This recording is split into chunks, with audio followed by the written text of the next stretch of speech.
नमस्ते मित्रों। आज हम सब शब्द रूप के बारे में कुछ जानकारी करेंगे। मैं आदर्श विद्या मंदिर कोलिया से ललित कुमार शर्मा। मैंने आपके सामने 2 शब्द रूप लिखे हैं। अभी उनकी योजना बनाई है, अभी लिखना इसके अंदर पूरा का पूरा बाकी है। दोनों अकारांत पुल्लिंग है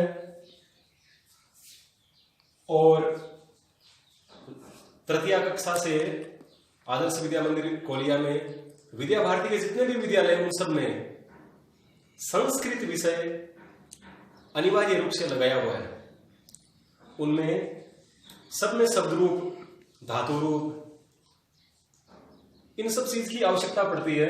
और शब्द रूप में सबसे पहले अकारांत पुल्लिंग ही मैंने काम में लिए और मैं दोनों आपको आराम से बताऊंगा। दोनों तरफ ध्यान देना। सबसे पहले देखिए, राम शब्द लिखा हुआ है और वहां पर लिखा हुआ बालक शब्द। मैं केवल एक बताऊंगा पहले।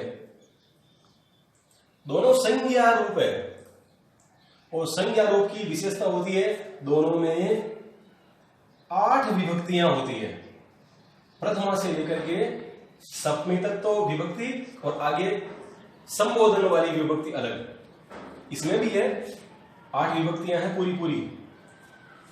और सर्वनाम के जितने भी रूप होते हैं उनमें 7 विभक्तियां होती है। हमको संज्ञा रूप पढ़ना है। संज्ञा शब्द रूप राम शब्द, इसकी प्रथमा विभक्ति लिख रहा हूं मैं, साथ में बोल रहा हूं राम है।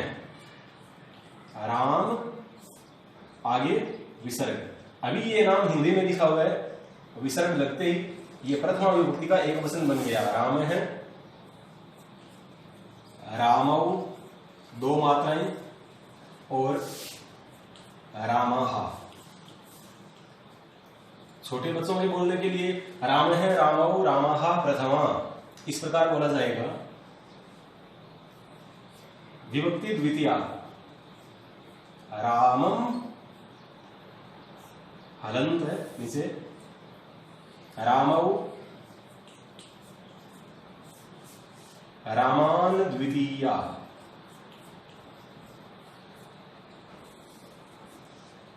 राम है, रामौ, रामाहा प्रथमा, रामम, रामौ, रामान द्वितीया।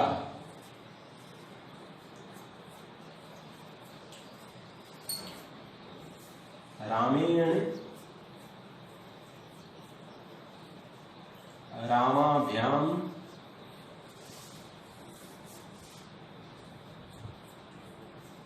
रामैहि तृतीया। 2 मात्राएं लगी हुई है और विसर्ग लगे हुए हैं। जब तक इनका उच्चारण सही नहीं होगा तब तक हम नहीं लिख सकते। हम केवल रामई बोलेंगे तो केवल रामई लिख सकेंगे, क्योंकि विसर्ग न तो हमने बोला न हमने लिखा। यदि लिखा हुआ है तो हमको रामई ही शब्द बोलना पड़ेगा। रामाय, रामाभ्याम,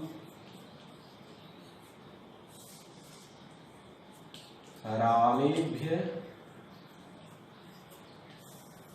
रामेभ्यः चतुर्थी।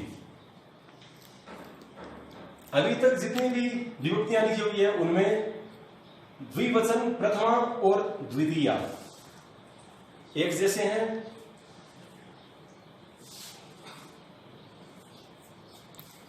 रामात्, रामाभ्याम,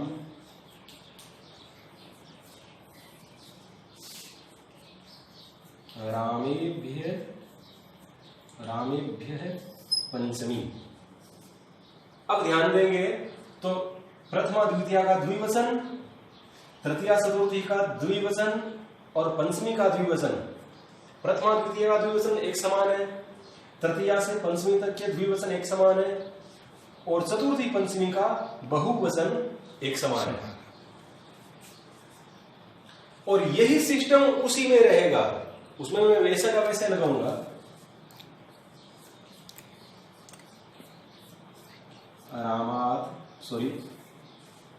रामस्य,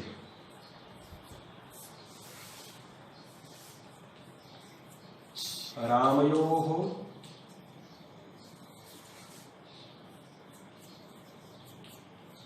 रामाणाम षष्ठी।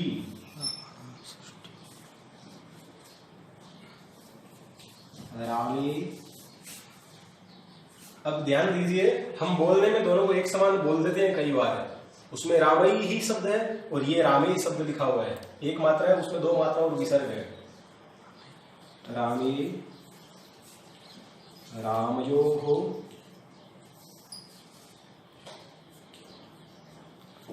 रामेषु सप्तमी।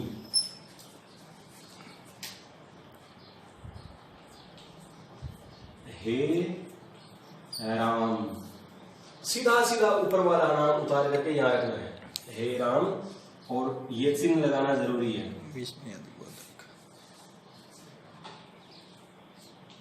हे रामौ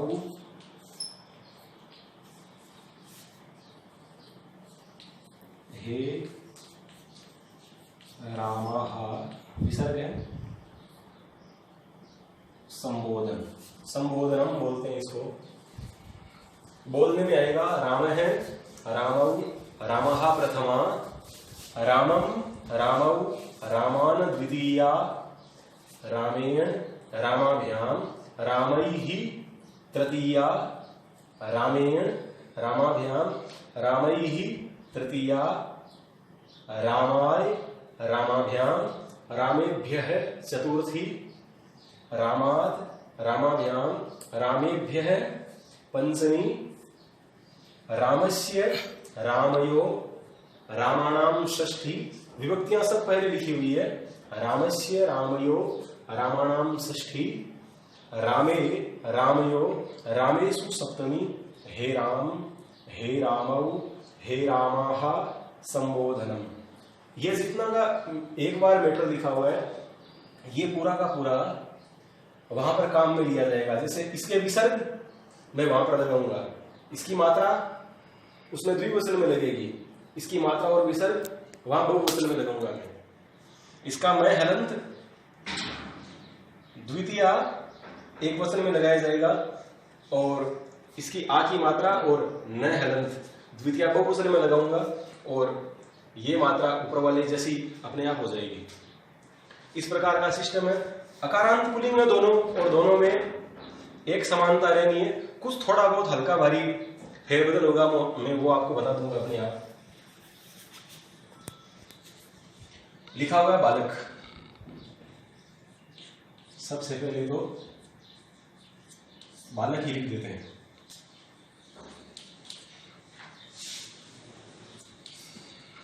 और बालक, मैंने तीनों नाम लिख दिए, और ऊपर वाला जैसा नाम है वही लिखा है। उसमें लिखा हुआ है प्रथमा एक वचन, प्रथमा एक वचन में राम है, यहां प्रथमा एक वचन में बालक है। केवल विसर्ग का काम है, एक समानता होनी चाहिए। प्रथमा द्विवचन के अंदर राम, और द्वितीया यहां पर प्रथमा द्विवचन में रामो, प्रथमा बहुवचन में रामाः, विसर्ग आ की मात्रा है, ये आ की मात्रा और ये विसर्ग, ये प्रथमा विभक्ति पूरी की पूरी। इस प्रकार हम और भी शब्द रूप बना सकते हैं। बालक, वहां पर मैं हलंत है, यहां पर भी मैं हलंत, बालकम।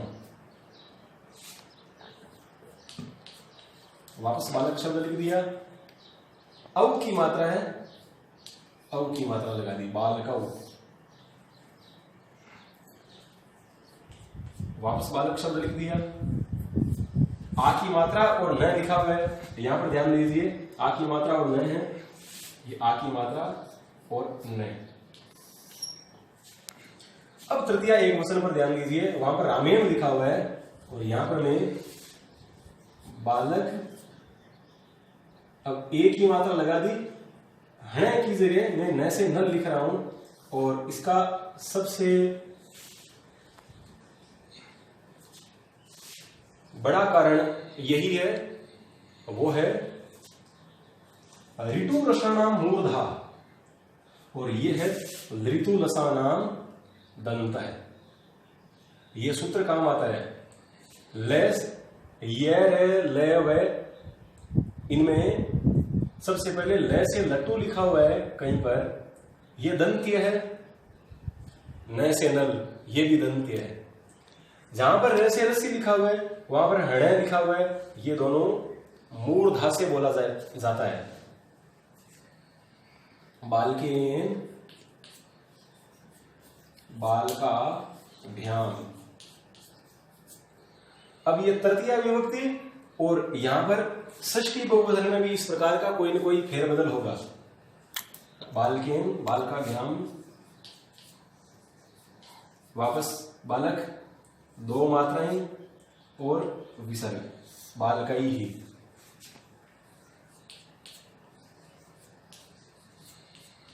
बालकाय। अब ये तीनों समान आएगी, बालकाभ्याम,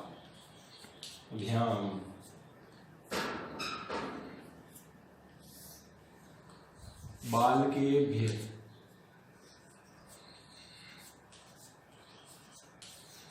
बालकेभ्यः चतुर्थी, बालकात्, जिस प्रकार रामात लिखा हुआ उसी प्रकार बालकात्, आ की मात्रा और तय, बालकात्। बालकाभ्याम सेम आएगा तो इसलिए मैं यहां पर ये चिन्ह लगा रहा हूं। इसका मतलब ऊपर वाली चीज ये, बालकात्, बालकाभ्याम, बालकेभ्यः पंचमी। यहां पर भी वो चिन्ह लगा सकते हैं, नहीं लगाया कोई बात नहीं, लगा भी सकते हैं, लेकिन परीक्षा में पूरा लिखना पड़ता है। परीक्षा में चिन्ह से काम नहीं चलता है। बालकस्य,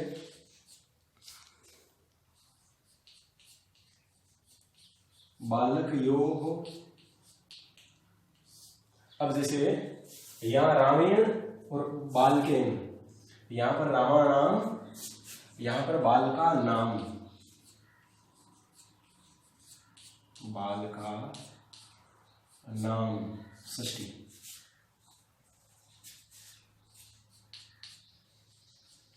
बालके एक मात्रा,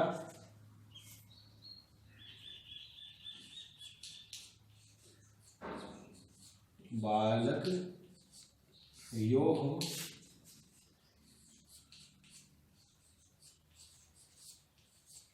बालकेषु, बालकेषु सप्तमी, हे बालक, वो चिन्ह लगाना जरूरी है। हे बालकौ,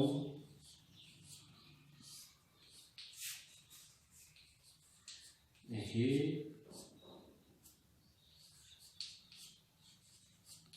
बालकाः संबोधन।